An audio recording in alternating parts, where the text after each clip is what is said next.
रौनक और अंकिता ने आपस में लड़ते झगड़ते बात को गंभीरतापूर्वक करनी शुरू कर दी थी। मगर जैसे जैसे दोनों के स्वर ऊंचे होते जा रहे थे, पास बैठी उनकी प्यारी बॉबी कभी रौनक का मुंह देखती तो कभी अंकिता का। वो सोच रही थी कि कल यदि अंकिता की सासू माँ यहाँ नहीं आई होती तो दोनों के बीच ये झगड़ा ना हुआ होता। बॉबी का मन तो हो रहा था कि दोनों अपना यह झगड़ा खत्म करे और उससे खेलना शुरू करे, उसे बाहर घुमा कर लाए। बॉबी उनकी लड़ाई से बहुत दुखी हो रही थी। आखिर में उसने अपने मुंह से आवाज़ निकाल ही दी तो दोनों का ध्यान बॉबी की तरफ गया। दोनों उसे अपनी गोद में लेने के लिए झुके और जैसे ही उसे छुआ, दोनों के हाथ भी एक दूसरे से टकरा गए। दोनों ने एक दूसरे को घूरा। रौनक ने पूछा, बॉबी को तुम बाहर लेकर जा रही हो या मैं ले जाऊं?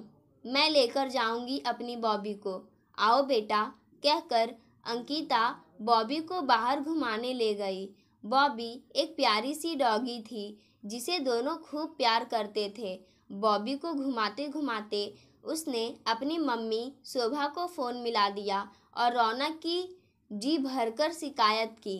बॉबी का पूरा ध्यान अंकिता पर था। वह यही सोच रही थी कि क्या हो गया है उसके रौनक और अंकिता को, क्यों इतना झगड़ने लगे हैं। कितनी प्यारी जोड़ी है।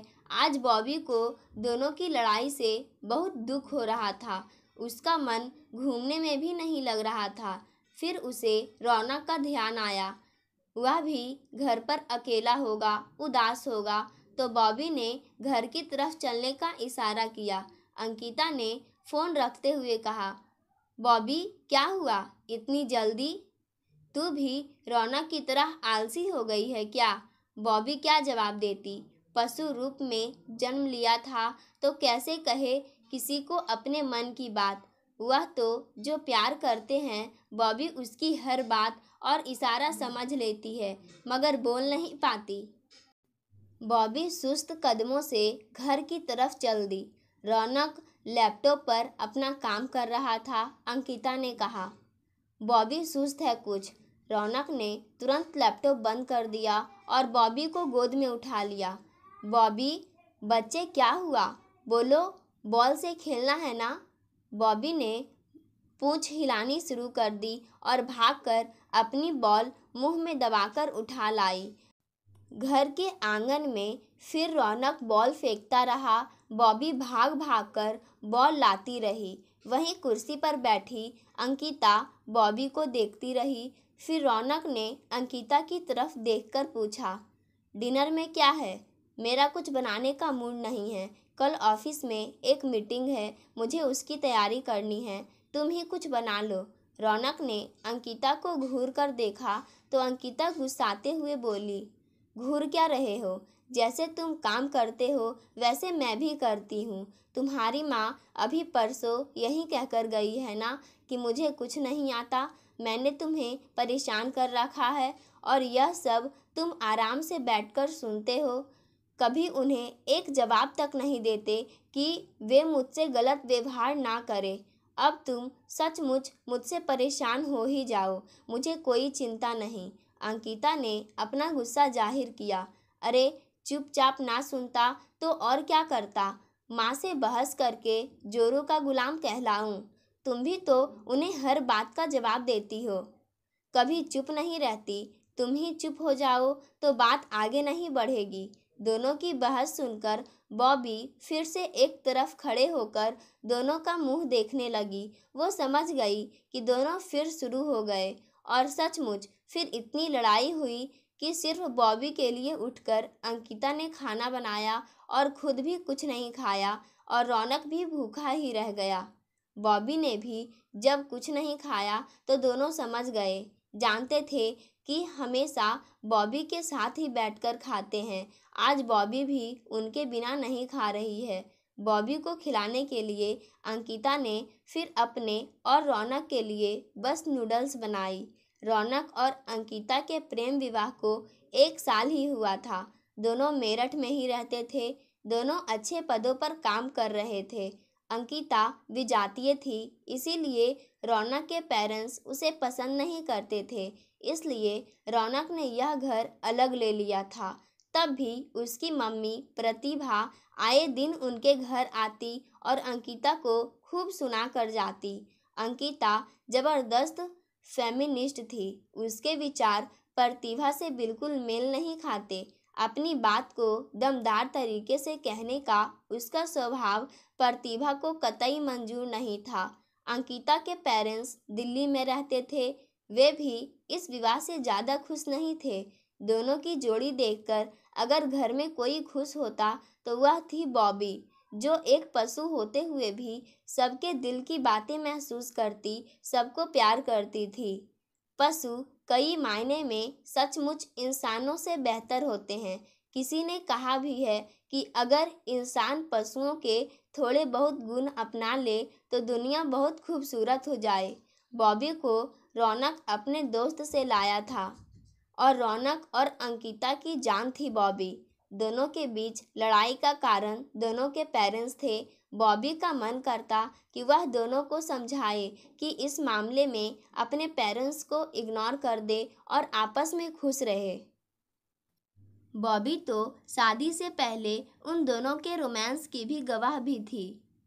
शादी से पहले रौनक शहर में बाहर की एक गार्डन में अंकिता से मिलने जाता तो अपनी कार में बॉबी को भी ले जाता। बॉबी को उनके पहले के रोमांस के दिन कितने याद है। दोनों कितने खुश थे। लेकिन अब क्या होता जा रहा है। 3 दिन बाद फिर प्रतिभा आई। उस दिन रौनक टूर पर था। बॉबी के कान खड़े हो गए कि प्रतिभा अब अंकिता के साथ क्या करेंगी। अंकिता ऑफिस से आई ही थी कि प्रतिभा ने इधर उधर देखते हुए कहा, क्या हाल है घर का, जरा भी साफ नहीं है। मेरा रौनक को इतना सफाई पसंद था।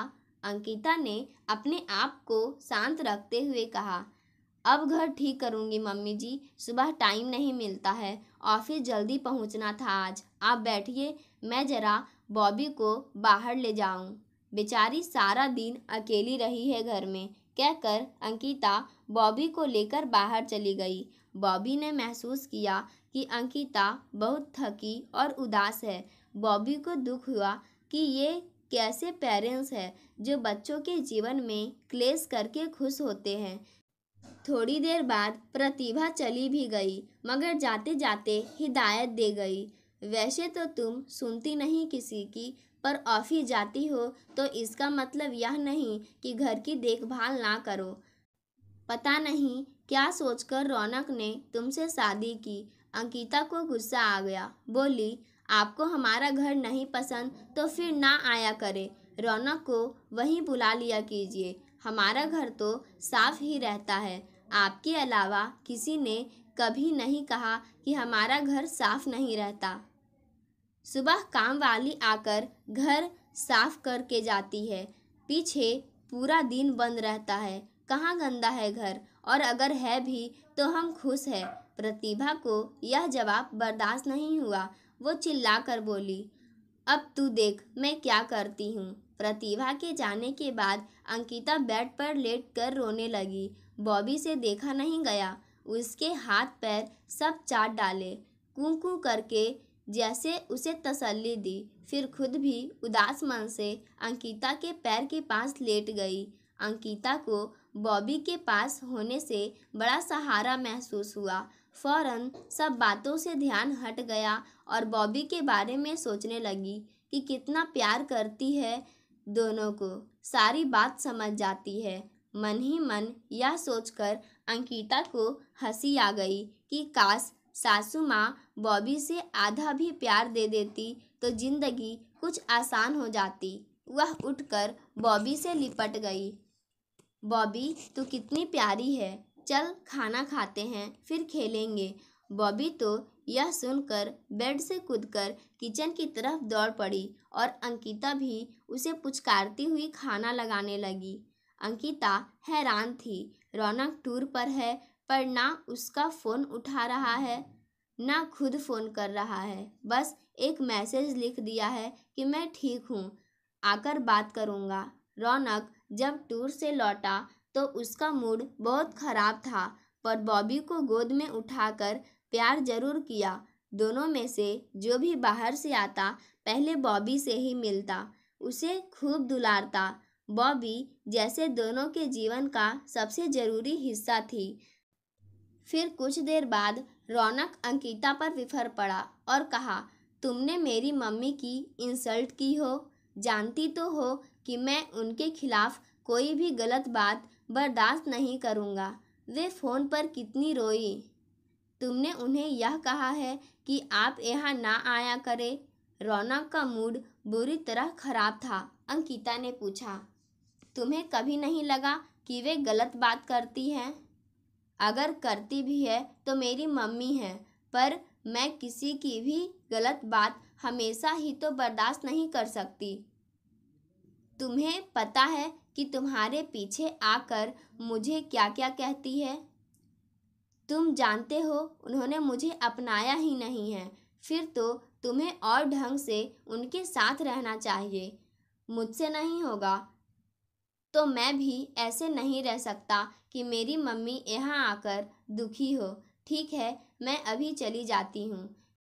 कहकर अंकिता भी गुस्से में अपना बैग उठाकर उसमें कपड़े ठूसने लगी। बॉबी भूखी, उस पर ध्यान गया तो अंकिता बॉबी से लिपट कर रोने लगी।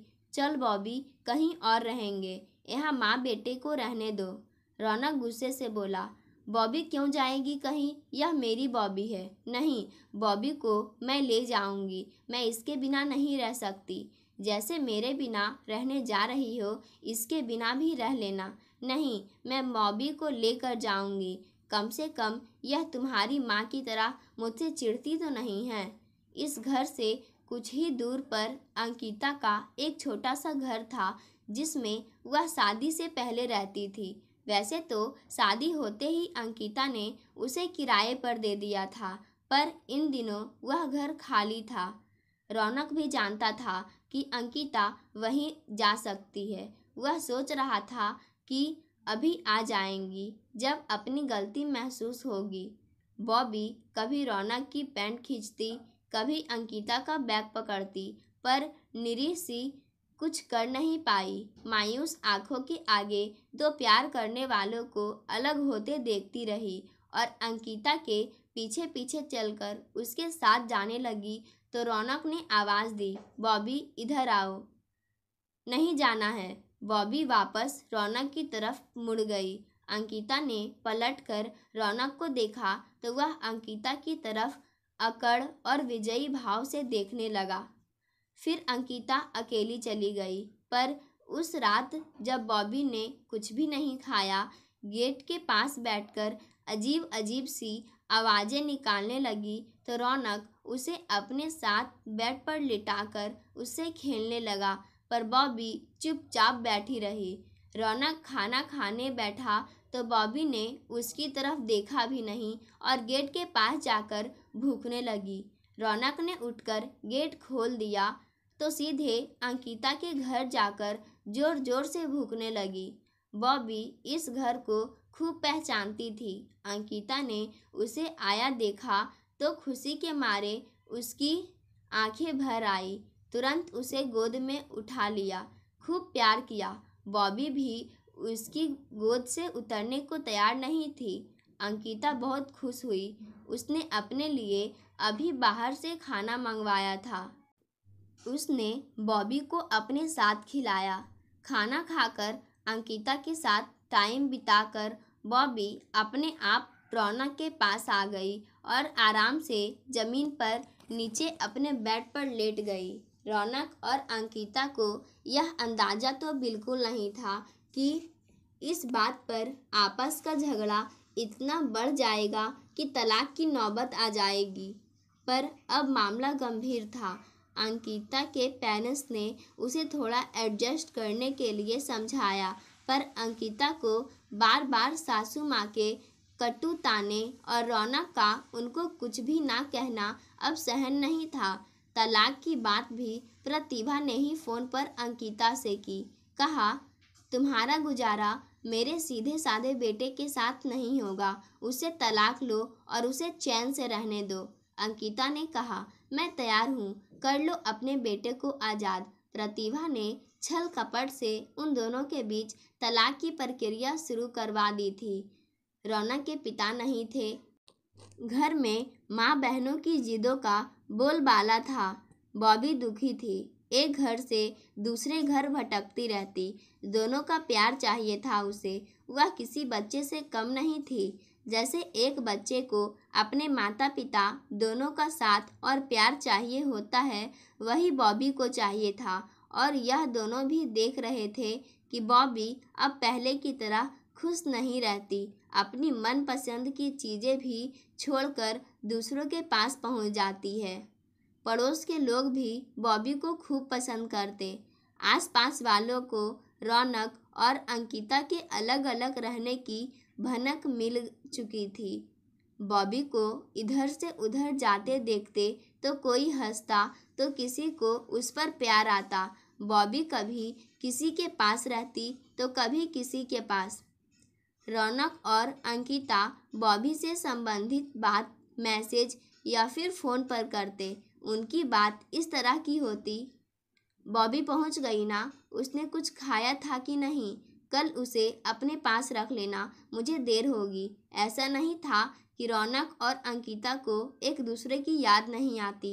दिन तो दोनों का ऑफिस में बीत जाता, पर शाम और रातें काटे नहीं कटती। एक दूसरे के साथ बिताए हसीन पल, प्यारी मुस्कुराहटें, खिलखिलाहटें आँखों के आगे किसी फिल्म के दृश्यों सा घूमता। पर बात काफ़ी बढ़ गई थी। एक रविवार अंकिता छत पर कपड़े सुखाकर सीढ़ियों से नीचे आ रही थी कि अचानक उसका पैर फिसला और गिरते गिरते उसके मुंह से चीख निकल गई। वह गिरने पर बेहोश हो गई। बॉबी कूदती हुई उसके पास पहुंची, उसके पैर हाथ चाटे, भूखी। अंकिता के शरीर में जरा भी हरकत नहीं हुई तो बॉबी को महसूस हुआ कि कुछ गलत हुआ है। अभी घर का गेट खुला हुआ था क्योंकि काम वाली अभी गई ही थी और अंकिता ऊपर छत पर थी। बॉबी ने रौनक की तरफ दौड़ लगा दी और रौनक को देखते ही लगातार भूखना शुरू कर दिया। पहले तो रौनक ने सोचा कि भूखी होगी, पर जब रौनक का हाथ हल्के से मुंह में दबाते हुए बॉबी ने बाहर चलने का इशारा किया तो वह चौंका। बॉबी उसे पकड़कर अंकिता के घर की सीढ़ियों के पास ले गई, जहां अंकिता बेहोश पड़ी थी। रौनक घबरा गया, फौरन अंकिता को गोद में उठाकर बेड पर लिटा दिया। रौनक ने फौरन डॉक्टर को फ़ोन किया। डॉक्टर जल्दी ही आ गए। अंकिता का चेकअप किया, उसे इंजेक्शन और दवाएं दी। अंकिता को कुछ चोटें आई थी, उसे पट्टी बांधी और फिर अगले दिन आने के लिए कहकर डॉक्टर चले गए। अंकिता को जल्दी ही होश भी आ गया। आंखें खुलते ही रौनक के हाथ में अपने हाथ और पास बैठी टुकुर टुकुर देखती बॉबी पर नज़र पड़ी। उसने इतना ही कहा, क्या हुआ, तुम यहाँ? बॉबी बुलाकर लाई। तुम गिर गई थी, तुम्हारा ब्लड प्रेशर हाई चल रहा है। बताया क्यों नहीं? रौनक के हाथों में उसका हाथ था, उसका कोमल स्पर्श उसके चेहरे पर अपने लिए चिंता थी। अंकिता की आंखें भर आई। कहा कुछ नहीं, रौनक ने ही फिर कहा। कुछ खाने के लिए है किचन में, तुम्हें दवाई देनी है। फिर अंकिता की कुहनी जहाँ पट्टी बंधी थी पर हाथ रखता हुआ बोला, ज़्यादा दर्द है क्या? हाँ, आओ बॉबी, मैडम के लिए कुछ खाने के लिए लाते हैं।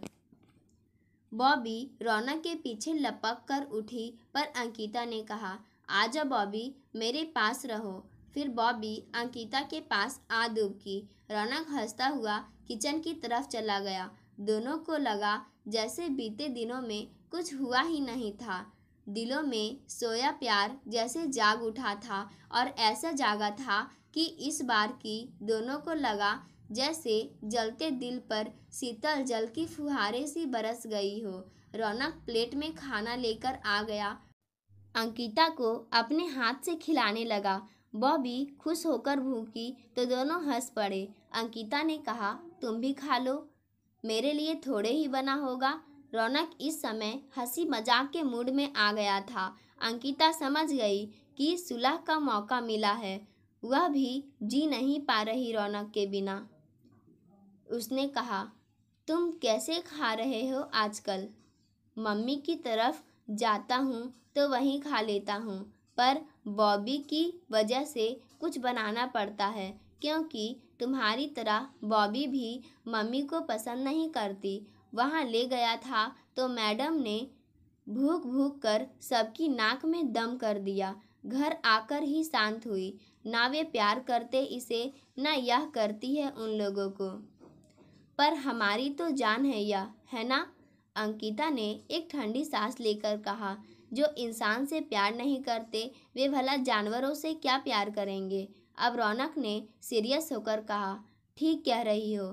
थोड़ी देर बाद रौनक ने मायूसी से कहा, चलो, कोई प्रॉब्लम हो तो फ़ोन कर देना, कल मैं आ जाऊंगा। डॉक्टर को एक बार दिखाना है। रौनक उठने लगा तो लेटी हुई अंकिता ने उसका हाथ पकड़कर चूम लिया। आंखों की कोरों से आंसू बह निकले।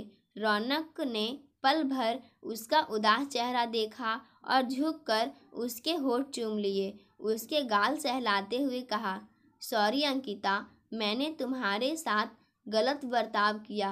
अंकिता ने उठने की कोशिश करते हुए रौनक के गले में बाहें डाल दी। रौनक ने भी उसे बाहों में भर लिया और अपने सीने से लगा लिया। बहुत से पल यूं ही गुजर गए। जीवन में आने वाले तूफान की दिशा देखते ही देखते बदल गई थी। दोनों ने पास बैठी बॉबी को अपने बीच में लिटा लिया और उसे थैंक यू बॉबी कहते कहते उससे खेलने लगी।